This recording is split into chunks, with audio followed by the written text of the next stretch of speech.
Yan ang gusto mong gawin ko. Ito na lang ang natatanging paraan. Ang ipakasal sa Angelita kay Don Silvestre. Ano ang ipakasas ang sarili nating anak kay Don Silvestre? Yun lang ba talaga ang tanging nating paraan? Eh, ano pa ba? Yun na lang talaga ang natatanging paraan. O sige, kung yan ang desisyon mo, bahala ka. Naway, wag ka magsisindi. Baby, can't you see I'm calling? A guy like you should wear a warning. It's dangerous, I'm falling. There's no escape, I can't wait. I need a hit, baby, give me it. You're dangerous, I'm loving. With a taste of your lips, I'm on a ride. You're toxic, I'm slipping under. Taste of a pool. Ano't parang may tanto sa bawat dalaw. Teroy, narito ka na pala. Lika, tikman mo ito at wag kang mag-polis sila. Ikaw yata'y tila nadudalala. Tano, ang dami pa ng mga tao rito at ang mga babae. Piligan ka at tila mga bitin nagbibigbaran. Hahaha, ganyan talaga kaibigan. Dito sa kabalit, marami nagbabalik kayo para sa kansantang saya. Kaya halika, mag-inuman tayo. Itapon mo ang pagkay-mahiyain ng probinsya. Tano, kaya ba't maraming lumuluwas sa atin sa Manila para sa mga ganitong bagay?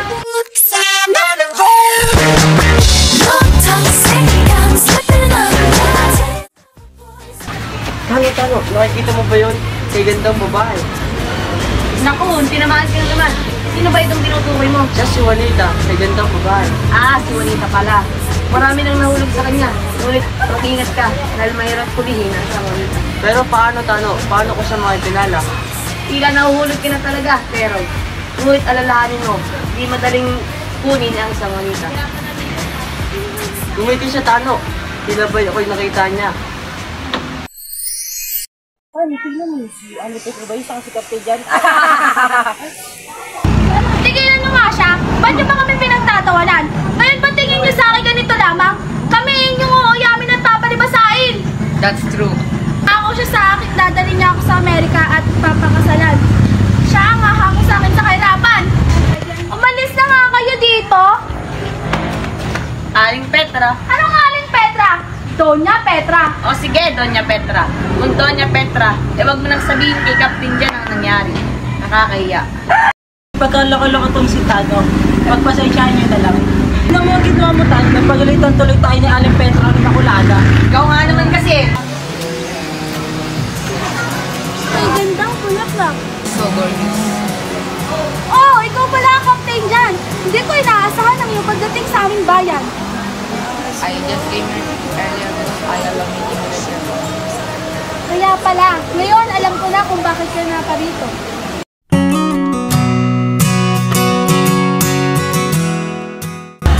Sarap talagang alalahanin ng ating nakaraan, mahal.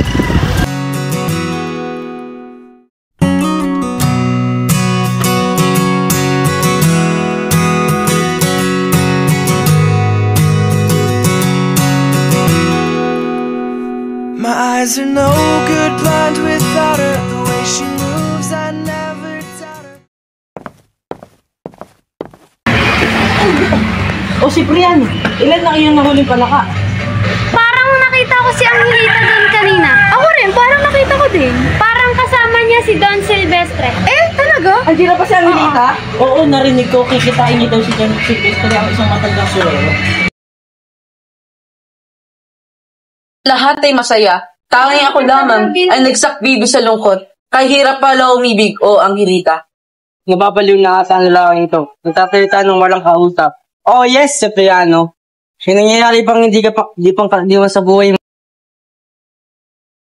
Akala, Don Silvestre. Magandang umaga po. Ako nga, at hindi nagbabago. Mabutit nagkita tayo. Bakit po? May dahilan? Malaki. Nais kong pag-usapan natin ang ukol kay Angelita.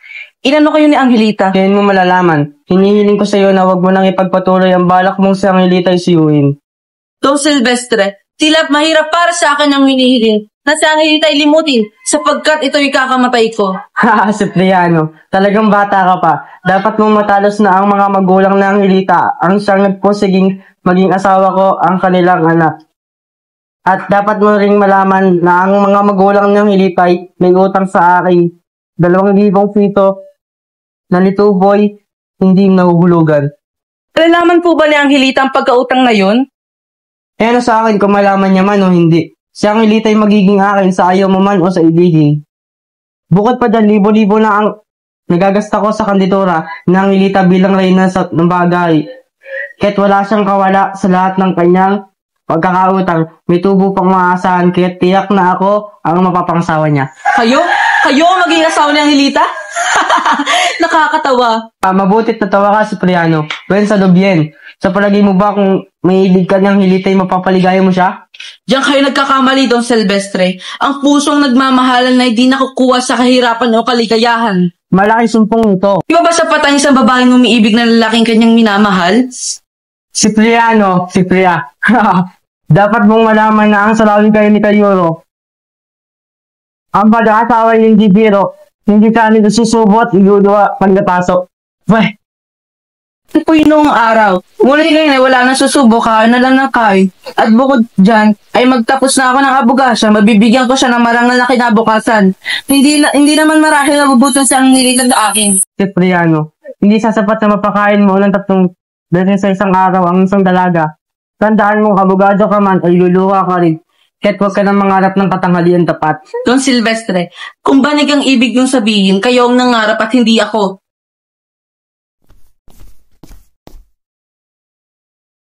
Kailangan ko sabihin sa iyo ang isang bagay. Ano yun, Paco? Paano sila sa kaasa? Tungkol ito kay Parlong, ang asawa mo. Ano ibig mong sabihin? Ba't tungkol kay Parlong? Nakikitang may ibang babae si Parlong. At madalas ko siyang makita sa cabaret. At hindi siya basta nagpapalipas lang ng oras, nakikipaglampungan siya sa ibang babae. Hindi ko paniniwalaan yan, Paco. Mahal ako ni Parlong. Kahit paano, hindi niya magagawa yan. Kobang, hindi kita niloloko. Pero mas masakit kung malalaman mo ang katotohanan sa mas masakit na paraan. Bakit, Paco? Bakit mo kailangan mangyari ito? Mahal kita, Kobang. Matagal na. Alam kong asawa ka ni Parlong, pero hindi ko mapigilan ang nararamdaman ko. Ang sakit makita kang nahihirapan dahil sa kanya. Gusto kitang makita magtangal lang, Hilita. Saka lamang ako magtatanghal pagkat naubos ito. Amin at bibiling ko na lahat yan.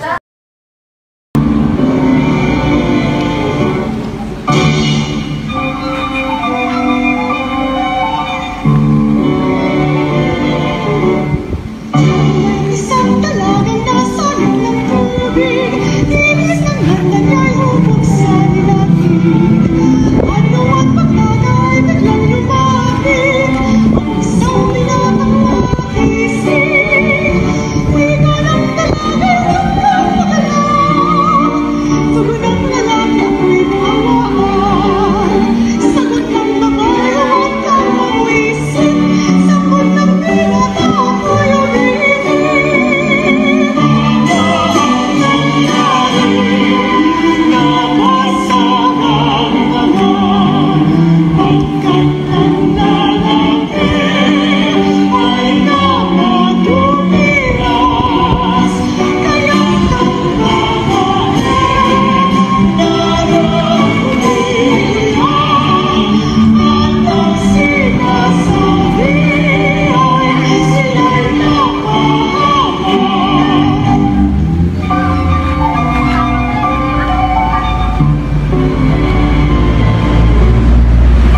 Magaling ang Hilita, ngayon ay sumama ka sa akin.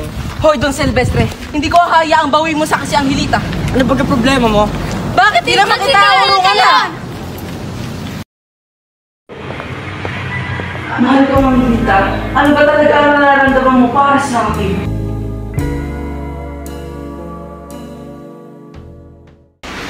Kobang, sumama ka sa akin, ako'y magpapaliwanag. Hindi maaari at baka maabutan tayo ng aking asawa. Hindi ka sasama, ako'y magpapakamatay. Alam mo, hindi kita matitiis kaya sasama na ako.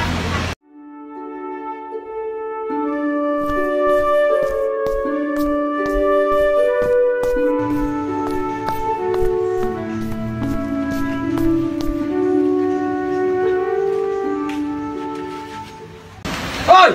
Ba't kayo nagsama? Don Silvestre! Don Silvestre! Silvestre, pakiusap, ilihim mo po ito kay Parlong. Sige, makakaasa niyo ako. Mahal kong Angelita, bakit kung ikaw lang aking iniibig? Ngunit, bakit hindi ko maintindihan kung bakit gano'n ang pakikitungo mo kay Don Silvestre?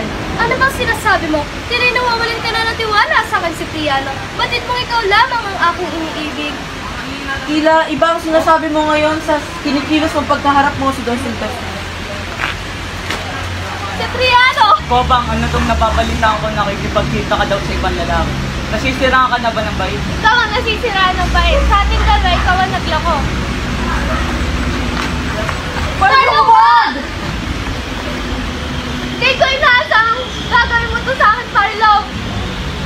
Siya talaga nakakagulat ang pangyayari kanina, mahal ko Angelita. Tayo ay bumalik na lang sa aking tahanan upang ipagpatuloy ang ating naudlat na usapan.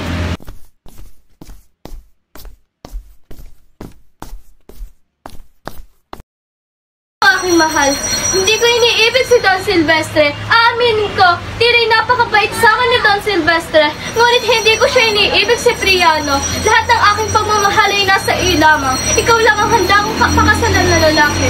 At ako na may nakahinga na maluwag na nalaman ko na ako lang ang iyong mahal na mahal kong Angelita. Pasensya sa mga nasabi ko, mahal ko Angelita. Angelita, masaya kami para sa iyo. Andito na si Don Silvestre.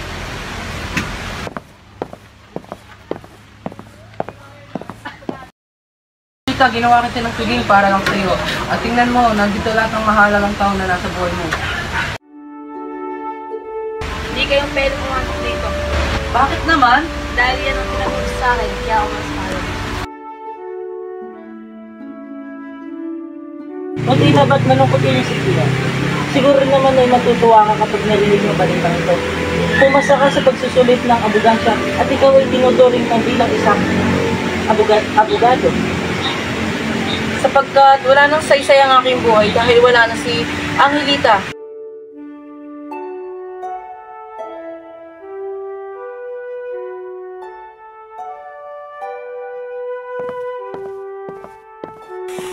Asan ka, Cipriano? Captain John, nasan ka na? Magandang umaga, Aling Petra. Magandang umaga din. Kubang, ayoko maging reyna. Ayoko din maging taxi. Muna ako, Angelita. Kailangan kong kausapin ang masagsila si Paco.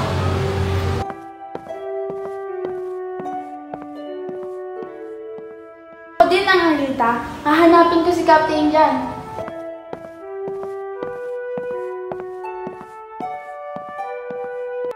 Pinagtak sila na kami, Captain John! Niloko niya ako!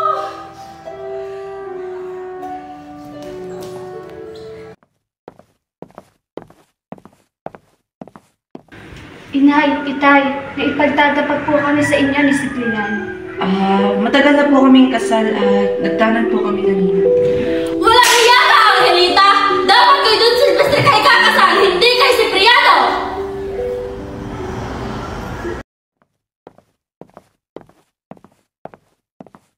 Hindi ba si Paco at si Kobang yun? Tama ka. Ano kayang ginagawa nila doon? Paco, pinuputol ko na ang ating relasyon. Ayoko na din magtakbo sa aking asawa na si Carlo. Kobang, hindi kita kayang iwan, mahal na mahal pa rin kita. Ngunit ayoko na magtakbo sa aking asawa na si Carlo. Maaari mo ba akong bigyan pa ng isang pagkakataon? Huwag kang mag-alala mo. Pinapapatid ko sa inyong lahat na kainibas-bas na ng mga magulang ng Angelita para kami magpakasal. Hindi ko ang nais ko pakapareha. Tangi sa Cipriano lang ang nais ko maging konsorte. At hindi ko tinatanggap ang karangalan ng pagiging reyna. Dahil ang hinahanap kong korona ay ang pagmamahal na kay Cipriano lang ang magkasagpuan. Cipriano! Kami ay may balita. Kami ay matagal ng kasal at nagtanggan kanina. Paco, nanganak na ang iyong asawa. Sa iyo siyang mga anak. Talaga ba?